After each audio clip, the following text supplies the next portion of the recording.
Published, 9:57 Eastern Standard Time, the 13th of February 2018. Updated, 2022 Eastern Standard Time, the 13th of February 2018. My mother passed away in December.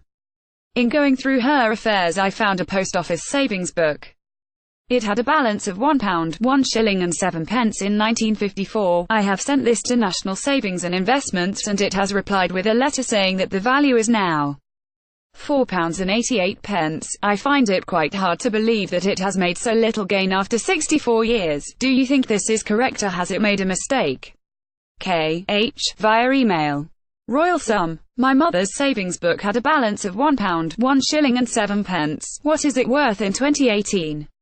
Pictured, the Queen's coronation in 1953, the year the account was opened. Ali Boyce, Consumer Affairs Editor at This Is Money, replies, "This is likely to be a common scenario across the country, finding old savings books with balances in from many moons ago.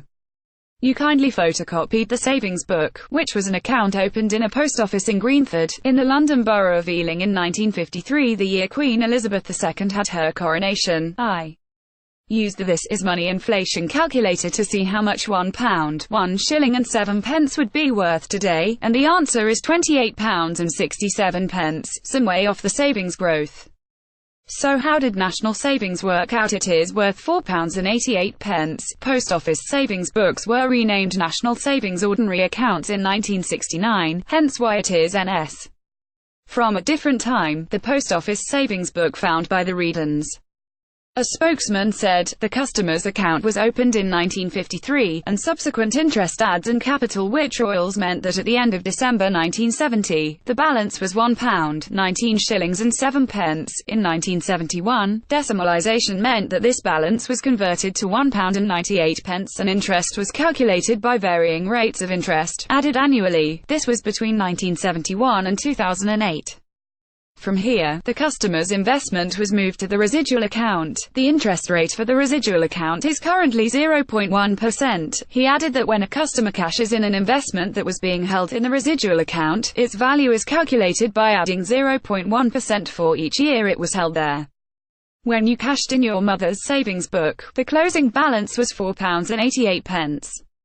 This took into account the interest that was earned between 1953 and 2008 and the 0.1% increase for every year from 2008 onwards. Lee Boyce adds, I calculate this as a typical annual return of 1.96% since 1971. This compares to total inflation of 1,321.74% over the same time frame, again, worked out with our inflation calculator.